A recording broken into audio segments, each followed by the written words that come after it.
साथियों, स्वागत है आपका study with Atul sir channel में। देखिए, आज हम साथियों क्या करेंगे, प्रश्नावली 3.6 के प्रश्न संख्या 1 को देखेंगे। लिखा है, निम्नलिखित समीकरणों के युग्मों को रैखिक समीकरणों के युग्म में बदलकर हल कीजिए।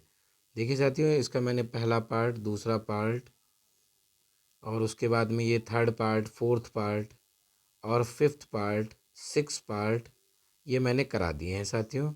सेवन्थ भी करा दिया है और अब ये एर्थ पार्ट है। ये 1/3x plus Y plus 1/3x minus Y equal 3/4 और 1/2 ब्रैकेट में 3x plus Y minus 1/2 bracket में 3x minus Y equal minus का 1/8। इसका सोल्यूशन हम देखेंगे।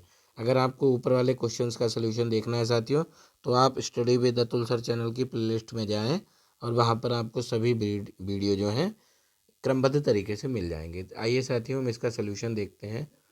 देखिए, ये है, सबसे पहले हम क्या करेंगे, 1/3x plus Y plus 1/3x minus Y equal 3/4। इसे हम इक्वेशन नंबर 1 डाल लेंगे। फिर 1/2 ब्रैकेट में 3x plus Y minus 1/2 bracket में 3x माइनस वाई इक्वल -1/8। इसे हम इक्वेशन नंबर 2 डाल लेते हैं। अब देखिए साथियों, अगर हमें इसमें से x और y हमें निकालना है, तो हम सबसे पहले क्या करेंगे, हम मान लेंगे 1/3x प्लस वाई इक्वल हम p मान लेते हैं और 1/3x माइनस वाई इसे हम q मान लेते हैं और इसे हम समीकरण नंबर 1 और 2 में रखेंगे। तो जब हम इसे समीकरण नंबर 1 और 2 में एडजस्ट करेंगे साथियों, तो देखिए 1/3x प्लस वाई की जगह पर क्या आ जाएगा, p और 1/3x माइनस वाई की जगह पर क्या आ जाएगा, q बराबर में हो जाएगा 3/4। भाई इसे हम p मान लेंगे, ये q हो जाएगा, तो ये 3/4।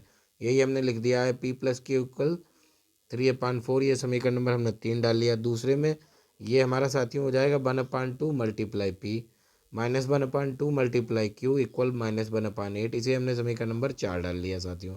अब देखिए क्या होगा, समीकरण 3 में हम 1/2 से गुणा करेंगे। क्यों? क्योंकि हमें भाई किसी न किसी को काटना है, या तो हम p को विलुप्त करें या q को करें, तो हम p को कर लेते हैं। अब इसमें अगर हम 1/2 से गुणा करेंगे तो क्या हो जाएगा, 1/2 p हो जाएगा, ये आ गया। फिर 1/2 क्यू हो जाएगा, ये आ गया, बराबर में 3/4 गुणा 1/2 ऐसे। और चौथा वाला जो है वो हम सेम टू सेम लिख देंगे। अब हमने लिख दिया जोड़ने पर देखिए 1/2 ये प्लस का है और नीचे माइनस का, ये कट जाएगा। अब क्या होगा साथियों, हम जोड़ेंगे तो ये हमारा हो जाएगा 1/2 प्लस 1/2 यानी 2/2p इक्वल में ये हो जाएगा 3 बन जाए 3, 4 2 जाए 8 यानी 3/8 माइनस का 1/8। तो 2 से 2 कैंसिल आउट हो गया, यहाँ बचा p इक्वल 3 माइनस 1/8। यहाँ से p इक्वल 3 माइनस 1 यानी 2/8। यहाँ से p इक्वल हो जाएगा 1/4। अब देखिए हम क्या करेंगे, p का मान हम समीकरण नंबर 3 में रख देंगे। समीकरण 3 हमारा क्या है, p प्लस क्यू इक्वल 3/4।